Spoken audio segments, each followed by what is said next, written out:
오늘 우리에게 주신 하나님 말씀은 히브리 9장 11절부터 14절까지 말씀입니다. 한 목소리로 읽겠습니다. 그리스도께서는 장래 좋은 일의 대제사장으로 오사 손으로 짓지 아니한 것 곧 이 창조에 속하지 아니한 더 크고 온전한 장막으로 말미암아 염소와 송아지의 피로 하지 아니하고 오직 자기의 피로 영원한 속죄를 이루사 단번에 성소에 들어가셨느니라. 염소와 황소의 피와 및 암송아지의 죄를 부정한 자에게 뿌려 그 육체를 정결하게 하여 거룩하게 하거든 하물며 영원하신 성령으로 말미암아 흠없는 자기를 하나님께 드린 그리스도의 피가 어찌 너희 양심을 죽은 행실에서 깨끗하게 하고 살아계신 하나님을 섬기게 하지 못하겠느냐. 아멘. 우리가 잘 아는 탕자의 비유 있죠. 누가복음 15장에 나오는 거기 돌아온 탕자가 등장을 합니다. 돌아온 탕자가 질문 한번 들어보겠습니다. 이 사람 회개한 사람인가요? 어떤가요? 여러분 어떻게 생각하십니까? 탕자가 회개한 사람이 맞다면, 그렇다면 이 탕자는 어느 부분에서 언제쯤에 회개를 한 사람일까요? 한번 생각해 보시면 좋겠습니다. 자, 살아계신 아버지에게 유산을 달라고 하는 거는요, 유대 문화에서는 아버지한테 빨리 죽으시라, 이런 큰 불효가 됩니다. 엄청난 불효입니다. 이런 일을 통해서 억지로 물려받은 재산을 처분해서 허랑방탕 다 날려버리지 않습니까? 완전히 망해서 되지만도 못한 그런 신세가 됐을 때 탕자가 비로소 아버지를 생각하게 되죠. 비로소 아버지를 생각하게 됩니다. 근데 사실은요, 아버지를 생각한 게 아니고 아버지 집에서 일하는 품꾼들을 생각을 했습니다. 품꾼들. 왜 생각을 했냐? 자기는 굶어 죽을 지경에 있는데 비해서 그 사람들은 적어도 양식이 풍족한 상태에 있거든요. 그 사람들 생각하고 그 사람들 때문에 집으로 돌아갈 생각을 했습니다. 자세히 읽어보시면 그렇게 되어 있습니다. 자, 이 탕자가 회개한 때 언제쯤이라고 여러분 생각이 되십니까? 돈 떨어졌을 때 회개했을까요? 아니면은 이 배가 고플 때 회개했을까? 아니면은 집 생각이 났을 때 회개했을까? 아니면은 돌아왔을 때 회개를 한 걸까? 언제쯤일까요? 아니면은 내가 아무리 봐도 얘는 회개한 사람이 아니다, 이렇게 생각이 되시는지. 오늘 말씀이 히브리서입니다. 히브리서. 예수님을 믿는 히브리 기독교 신자들에게 쓴 편지입니다. 히브리 사람, 이스라엘 사람들의 또 다른 이름이죠. 히브리 사람들은 원래 유대교 신자들이지 않습니까? 모세 오경에서 하나님께서 정해주신, 거기서 가르치는 대로 그 율법을 잘 지켜서 구원받는 거, 그걸 잘 지켜야 구원받는 거다, 이렇게 믿는 사람들이 유대교 신자들입니다. 그래서 그 율법을 지키려는 정성이 엄청난 대단한 사람들이죠. 자, 부활하신 예수님께서는요, 하늘로 올라가시면서 제자들한테 약속을 하셨습니다. 다시 오겠다. 제자들이 이 예수님의 복음을 전하면서 강조했던 부분도 바로 그 부분입니다. 예수님께서 다시 오신다는 것, 그리고 예수님께서 다시 오실 그때에는 세상의 종말이고 세상이 끝이 나고 마지막 심판이 임할 거다, 이 내용을 중심으로 제자들이 전도를 했습니다. 그 일이 멀지 않으니까 빨리 믿고 회개하고 구원받아라. 자, 그래서 예수 믿었는데, 근데 감감무소식입니다. 오신다던 예수님은 오시지 않고, 그런 이 복음을 전해줬던 제자들도 하나 둘 이 세상을 떠나가고 있습니다. 이렇게 되니까 교회 생활에 회의가 생기기 시작했고, 로마 정부는 본격적으로 기독교를 박해하기 시작하는 그런 일이 생깁니다. 기독교 신앙을 계속해서 지켜간다는 얘기는 자신의 생명이 위협을 받는 그런 일이기도 하면서 자기가 태어나서 자란 유대 사회로부터는 따돌림과 파문의 고통을 당하는 그런 엄청난 일이 돼가고 있습니다. 자, 이렇게 되니까 유대교 출신의 기독교인들이 유대교로 돌아가는 일이 생기게 됩니다. 다시 돌아갑니다. 기독교에 대한 회의와 의심이 생겼기 때문에 그렇게 하는 거죠. 그런 때에 히브리인들에게 히브리 출신 기독교인들에게 예수님의 십자가 희생의 참된 의미와 구원에 대한 분명한 가르침을 주기 위해서 쓴 책이 바로 우리가 오늘 살펴보는 히브리서입니다.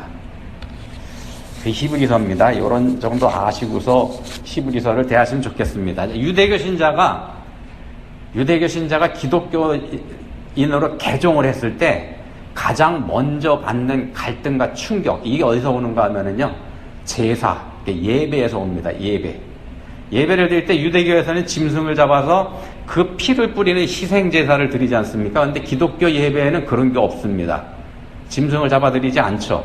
십자가에서 흘린 예수님의 피가 희생동물의 피를 완전히 대체하고 완성했기 때문에 더 이상 필요하지 않아서 희생제사를 안 드립니다. 짐승의 피를 드리는 제사는 기독교에서는 더 이상 필요가 없습니다. 그래서 이 사람들이 유대교에 있을 때 피비린내가 진동하는 치열한 제사를 드리고 있었는데, 그게 제사인데 거기에 익숙해져 있는데 기독교 교회에 와서 보니까 이 말씀과 찬양만 있고 이게 좀 그렇다는 겁니다.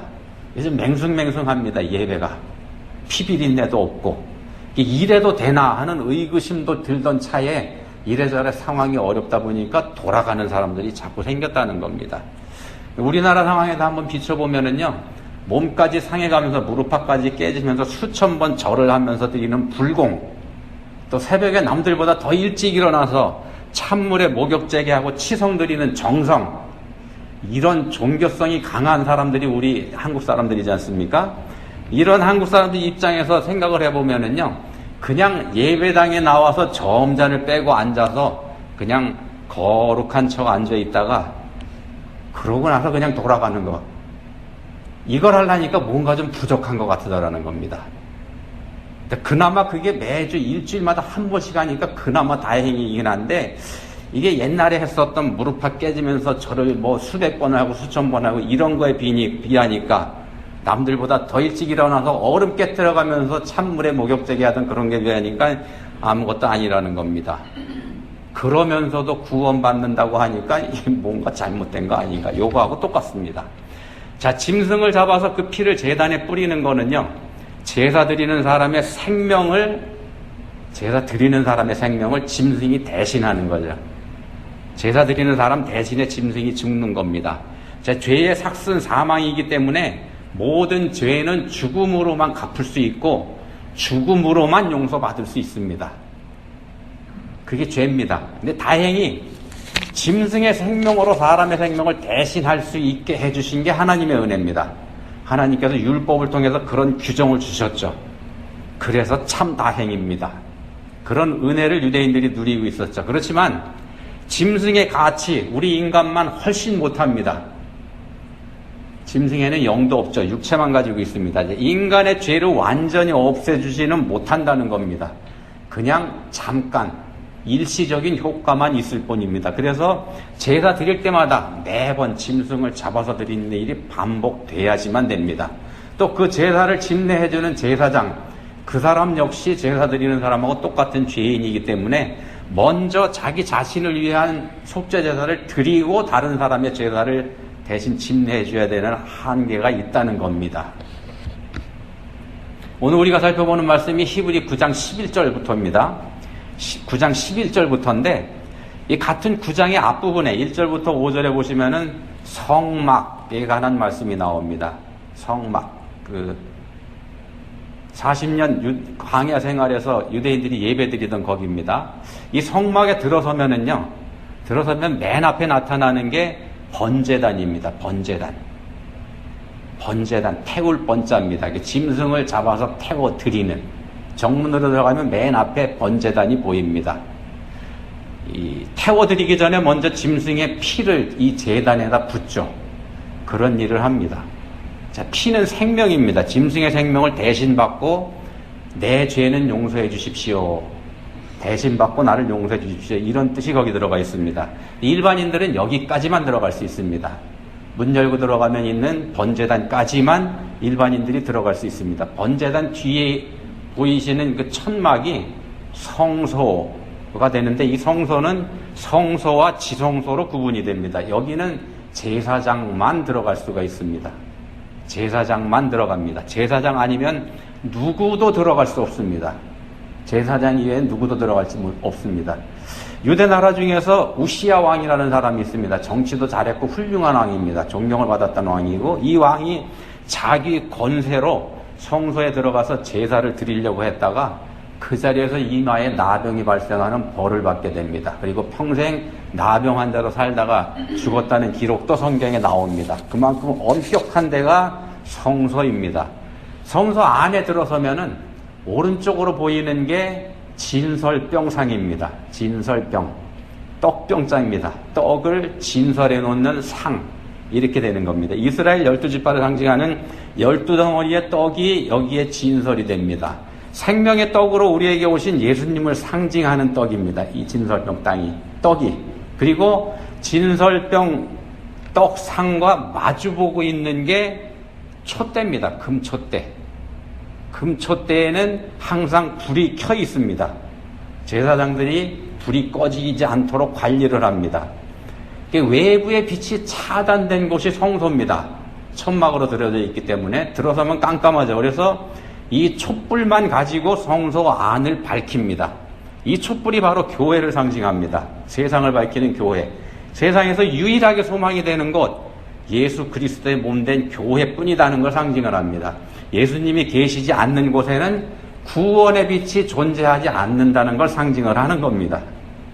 그리고 정면에 보이는 게 금향단입니다. 향을 사르는 것. 여기에 항상 향을 피워두게 되어 있습니다. 이 향이 성도들의 기도를 상징합니다. 항상 향을 피워둔다는 얘기는 기도가 끊이지 않아야 된다, 이걸 뜻합니다. 계시록 8장에 가서 보시면은 이 향과 함께 성도들의 기도가 하나님께로 올라가는 그런 장면이 있습니다. 그리고 이 향단 뒤에, 금향단 뒤에 휘장이 있고요. 그 휘장 안으로 들어서면은 거기가 지성소입니다. 이 지성소에는 제사장도 들어가지 못합니다. 성소에는 제사장만 들어가는데 지성소에는 제사장도 못 들어갑니다. 거기는 오직 대제사장이 1년에 한 번 속죄일에만 들어갈 수 있게 되어 있습니다. 속죄일입니다. 대속죄일. 전 국민이 죄를 회개하는 날. 그날 대제사장이 모든 사람을 대표해서 지성소에 들어갑니다. 물론 이 사람도 사람이기 때문에 먼저 자신의 죄를 용서받기 위한 희생제사를 드리고 난 다음에 들어가죠. 이 지성소에 들어가서는요, 잘못이나 실수가 생기면 즉사하는 벌을 받습니다. 무시무시한 데입니다. 왜냐하면 하나님께서 임재하여 계시는 곳이기 때문에. 물론 하나님은 무소부재 어디에나 다 계시긴 하지만 특별히 이 지성소를 하나님께서 엄격하게 구분을 해 놓으셨습니다. 죄인된 인간이 하나님 앞에 서는 게 얼마나 두렵고 얼마나 무서운 일인지 이것 깨닫게 하시기 위한 목적이 여기에 들어가 있습니다. 자, 이 지성소 안에는요, 뭐가 있는가 하면은 언약궤만 모셔져 있습니다. 언약궤, 증거궤라고도 하는 언약궤만 여기에 모셔져 있습니다. 하나님의 명령에 따라서 모세가 만든 겁니다. 하나님께서 다 정해주셨죠. 사이즈나 재료나 금으로 바깥에 입히는 것까지 전부 다 하나님께서 명령하신 대로 모세가 만들었습니다. 그리고 그 안에 3가지 물건이 들어가 있는데 뭐가 들어가 있는가 하면은요, 만나가 들어가 있는 금 항아리, 또 아론의 쌍난 지팡이, 언약의 돌판들, 이렇게 3가지입니다. 이 3가지가 상징하는 건 인간의 죄, 하나님께 대한 불순종, 이걸 상징합니다. 그걸 증거하는 물건들이 이 언약궤 안에 들어가 있습니다. 어떻게 그걸 증거하는가 하면 첫 번째 만나를 보시면요, 만나, 출애굽기 16장에서 처음 나오죠. 홍해바다를 건넌 직후입니다. 엘림과 시내산 사이 신광야에 이르렀을 때 이스라엘 사람들이 원망합니다. 애굽에서 자기들이 살고 있을 때 고기가 하마 곁에 앉아 있었다, 이렇게 주장을 합니다. 근데 여기 와서 보니까 없지 않냐 이겁니다. 뭐가 이러냐고 그렇게 불평을 합니다. 자, 그 원망을 들으신 하나님께서 만나와 메추라기를 이 사람들에게 주시죠. 그때부터 광야 생활 40년 동안 이스라엘 사람들은 만나를 먹고 살게 되는데, 이 만나라고 하는 게 하나님을 원망해서 얻어낸 그런 겁니다. 생명의 음식이죠, 만나가. 예수님을 상징하기도 하고. 근데 이 만나라고 하는 이 생명의 음식이 사실은 원망의 열매이기도 하다는 겁니다.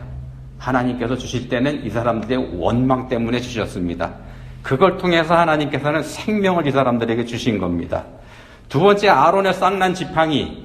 민수기 16장 17장에 보시면 고라라고 하는 사람들을 중심으로 해서 이스라엘 지도자들 수백 명이 구테타를 일으킵니다.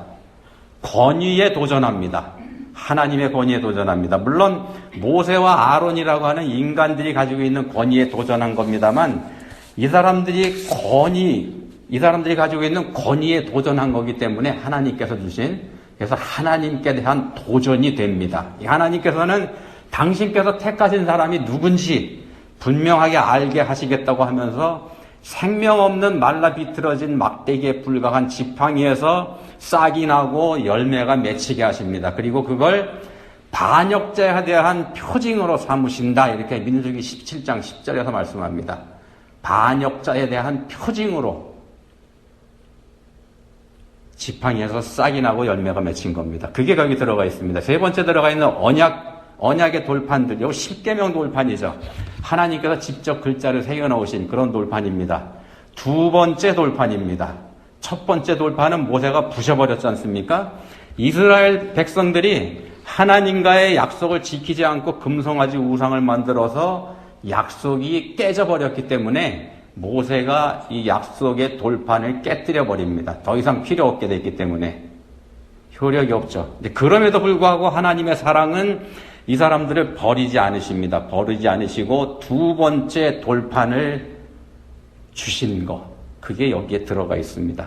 계약을 계속해서 유지하겠다, 그런 의사표시를 하신 겁니다. 자, 언약의 돌판들은 그래서 인간들의 불순종, 그럼에도 불구하고 여전히 그들에게 사랑을 주시는 하나님의 자비, 이걸 상징하는 물건입니다. 결국 지성소 안에 있는 언약궤 안에 들어가 있는 것들은요, 인간들의 죄를 상징하는 것들이라는 겁니다. 인간들의 죄. 우리 인간들의 죄를 덮으시고 가려주시고 또 오히려 그걸 사용해서 당신의 사랑과 영광을 드러내시는 것, 그걸 보여주시는 겁니다. 하나님의 전능하신 하나님의 사랑, 그리고 하나님의 놀라운 지혜, 그분의 능력, 이걸 보여주는 게 언약궤 안에 들어가 있는 물건들입니다. 인간의 죄를 당신의 은혜와 사랑으로 바꾸시는 분, 우리들의 죄를 당신의 은혜와 사랑으로 바꾸시는 분이 우리 하나님이시라는 겁니다. 궤를 덮는 뚜껑에는요, 두 천사가 날개를 펴고 있습니다. 날개를 펴서 가운데 부분을 감싸고 있습니다. 자, 그렇게 감싸고 있는 뚜껑의 표면을 가리켜서 속죄소 또는 시은좌, 이렇게 얘기를 합니다. 속죄소, 시은좌. 하나님께서 임재하여 계시는 장소다, 이렇게 이해를 합니다. 바로 그 자리에 하나님께서 임재하여 계신다, 이렇게 이스라엘 사람들이 믿었습니다. 시은좌라고 하는 것은 베풀시 은혜 은자입니다. 베풀시 은혜 은. 은혜를 베푸는 자리, 그런 뜻입니다. 1년에 한 번 대제사장이 바로 여기에다가 희생짐승의 피를 뿌립니다. 그 자리에. 모든 백성들의 죄값 대신해 드리는 생명이죠. 그 생명을 받으신 하나님께서 은혜를 베풀어 주셔서 인간들을 용서하고 받아주시는 것, 이걸 상징을 합니다. 이 지성소, 앞에서 말씀드린 것처럼 엄격한 곳입니다. 하나님께서 정하신 대로 만들어진 곳이고요. 하나님께서 명령하신 것만 여기에 들어가 있고, 하나님께서 정하신 때, 하나님께서 정하신 사람만 들어갈 수 있는 곳, 하나님께서 정하신 방법대로 속죄해야 되는 곳이 바로 여기입니다. 그렇게 하나님께서 정하신 대로만 모든 것이 이루어졌을 때 하나님께서 우리의 죄를 용서해 주신다는 걸 이 지성소가 보여줍니다. 하나님께서 정하신 대로입니다. 인간의 것은 끼어들 여지가 없다는 겁니다. 인간의 생각이나 인간의 방법 하나도 못 들어갑니다. 필요도 없습니다. 예수님께서 십자가에서 흘리신 피가 이 모든 걸, 지금 말씀드린 걸 다 완성을 합니다. 예수님의 십자가 피가. 구원이 이렇게 이루어진다는 말씀입니다. 구원은 하나님께서 정하신 방식대로 하나님께서 주시는 구원의 은혜가 우리한테 이르는 겁니다. 전적으로 하나님의 은혜입니다. 인간에게 요구되는 건 순종 하나입니다. 순종. 정하신 대로 순종하는 것. 그 순종이 바로 우리가 말하는 믿음이기도 합니다. 하나님의 명령대로 대제사장이 생명을 걸고 지성소에 들어가서 속죄할 때, 대제사장이 지성소에 들어가서 속죄할 때 백성들도 그 대제사장과 영적으로 하나가 돼서 함께 하는 겁니다. 함께 들어가서 속죄하고 함께 죄사함을 받고 나오는 겁니다. 자, 히브리서에서는 예수님을 대제사장이라고 칭합니다. 예수님이 바로 이 대제사장입니다. 인간 대제사장은 참 대제사장이신 예수님의 모형이었던 겁니다. 짐승의 피는 우리의 죄를 대속하는 예수님의 피를 예표한 거에 불과합니다. 상징한 거에 불과합니다. 진짜는 예수님입니다. 예수님께서 당신 자신을 들여서 모든 걸 완성하신 겁니다. 제사 제도를 완성하셨습니다. 그래서 더 이상 피 흘릴 필요가 없습니다. 짐승은 인간만 못한 존재이기 때문에 짐승의 피는 일시적이죠. 그렇지만 성자 예수님은 인간과 비교가 되지 않는 분입니다. 인간의 원죄와도 상관없는 분이고, 그런 분께서 당신의 피로 지성소에 들어가셨기 때문에 피를 드리는 희생제사는 더 이상 필요 없게 됐다는 말씀입니다. 더 이상 필요 없게 됐습니다. 근데도 계속해서 짐승을 잡겠다면, 유대교에서는 여전히 잡기 있지 않습니까? 여전히 짐승을 잡겠다면 그게 바로 하나님을 무시하는 불순종의 큰 죄가 된다는 겁니다. 우리 한국 사람들에게는요, 아무리 그래도 착한 일 많이 하는 사람은 예수 안 믿어도 구원받아야 된다, 이런 주장이 바로 하나님을 무시하는 불순종의 큰 죄가 된다는 겁니다. 하나님 방법을 무시하는 거기 때문에. 자, 예수님을 믿는 믿음만으로는 부족하다면서 이런저런 행위를 더해야 한다, 이렇게 주장하면 그게 바로 예수님의 피로 충분하지 못하다고 얘기하는 불경이 되고 불순종이 되는 겁니다. 구원에는 믿음 이외에는 다른 거 전혀 필요하지 않습니다. 믿음만 필요합니다. 믿음만 필요합니다. 구원에는 우리의 믿음만 필요합니다. 자, 그럼에도 불구하고 하나님께서 우리에게 명령하셨습니다. 레위기 11장 45절, 베드로전서 1장 16절. 내가 거룩하니 너희도 거룩할지어다. 내가 거룩하니 너희도 거룩할지어다. 너희도 거룩해져야 된다, 이 말씀하신 거죠. 근데 이게 세상 사람들이 생각하는 도덕적인 거룩이 아닙니다. 성경에서 말씀하는 거룩은 구별과 분리, 이걸 뜻합니다. 속되고 더러운 죄에서 떠나는 것. 그래서 거룩하신 하나님 편에 속하는 것, 이게 거룩입니다. 죄에서 떠나 하나님 편에 속하는 것. 거룩하신 분은 하나님 분이시기 때문에 그쪽에 가는 게 거룩입니다. 하나님의 구원을 믿음으로 받아들이는 게 그래서 거룩입니다. 하나님께서 이 세상의 창조주이시고 모든 것의 주인이시면서 우리 생명의 주인도 되신다는 걸 인정하는 것, 그게 거룩입니다. 그 사실을 부정하는 것, 거부하는 것, 요게 용서받지 못할 죄에 해당이 됩니다.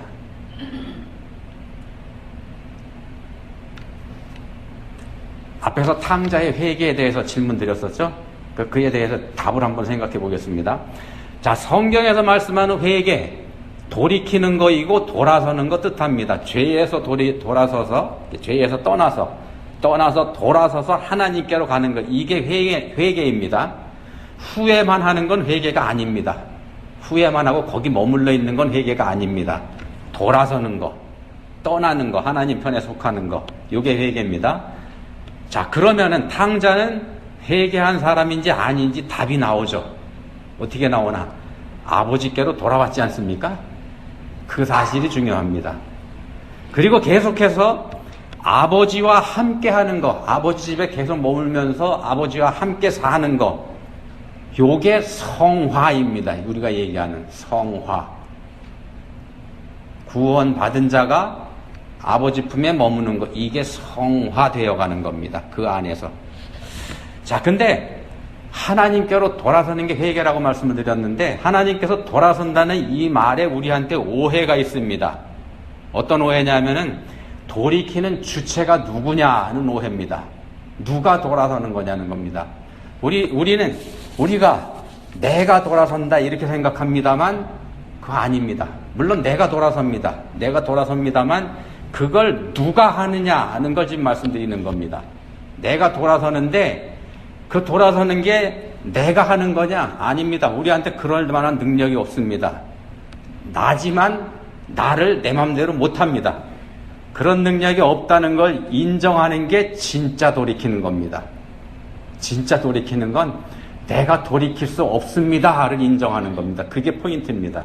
우리 능력으로는 우리 자신을 고칠 수가 없습니다. 불가능합니다.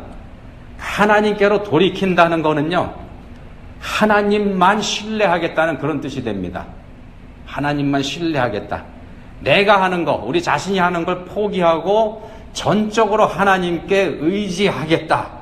이 표시입니다. 그게 회개입니다. 내가 안 하고 하나님께 맡겨드립니다. 이게 회개입니다.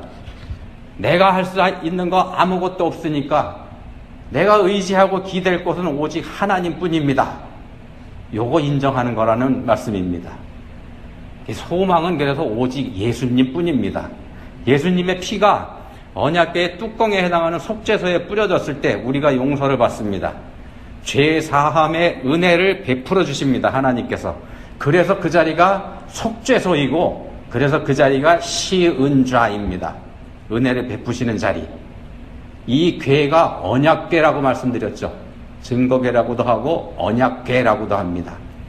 우리의 죄를 증거하는 궤이면서 하나님의 약속이 들어가 있는, 언약이 들어가 있는 궤입니다. 하나님께서 이대로 다 하면은 용서해주마, 구원해주마 약속하셨기 때문에 언약궤입니다. 약속은 하나님께서 지키시는 겁니다. 약속은 하나님께서 지키십니다. 비록 하나님과 사람이 피차간에 쌍방간에 약속하긴 했지만 사람한테는 약속을 지킬 능력이 없습니다. 이스라엘 사람들이 성경을 읽어보시면 끝없이 하나님께 범죄하는 게 바로 그 이유입니다. 지킬 능력이 없습니다. 성경의 이스라엘 사람들이 바로 우리의 모습을 보여주는 겁니다. 이 사람들 가만히 보시면 끝없이 불순종하면서 끝없이 원망하고 기회만 있으면 빠져나가려고 그러지 않습니까? 우리도 그렇습니다. 끝없이 원망하면서 기회만 있으면 우리 자랑하려고 드러내는 거. 이게 우리의 속성입니다. 우리한테 있는 죄가 우리를 그렇게 만들어가는 겁니다. 이 모든 죄를 예수님께서 십자가의 피로 지우셨습니다. 다 지워버리셨습니다. 그렇게 구원을 완성하셨습니다. 죄가 없어졌으니까 우리가 용서받고 구원받은 겁니다. 우리 인간은요, 절대로 고쳐지지 않습니다. 인간은 스스로 절대로 고쳐지지 않습니다. 불가능합니다.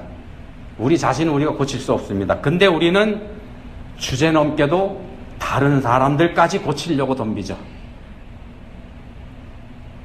인간 사회에 있는 갈등이라는 게 바로 여기서 나온다는 겁니다. 모든 갈등의 원인은 다른 사람을 고치려고 덤비는 데에서 나옵니다. 절대로 안 고쳐집니다. 절대 안 고쳐집니다. 다른 사람은 물론이고요, 우리 자신도 안 고쳐집니다. 그래서 다른 사람은 물론 우리 자신까지 하나님께 맡겨드리는 거, 나 자신까지 하나님께 맡겨드리는 거, 그게 거룩하게 사는 겁니다. 거룩하게 사시기 바랍니다. 기도하시겠습니다. 하나님 아버지, 저희 자신도 주체하지 못하면서 주제넘게 저희는 다른 사람을 평가합니다. 지금까지 그렇게 살아왔음을 고백합니다. 앞으로도 저희는 그 못된 죄를 버리지 못할 것 같습니다. 여전히 판단하고 심판하는 삶 저희가 살 것 같습니다. 그렇게 죄에 길들여진 저희 불쌍히 여겨주시기 원합니다. 이제는 하나님께 다 맡겨드리는 믿음의 삶을 살 수 있기를 원합니다. 저희가 그렇게 살 수 있도록, 거룩한 믿음의 사람이 다 될 수 있도록 저희에게 은혜 베풀어 주시기 원합니다. 예수님 이름으로 기도합니다.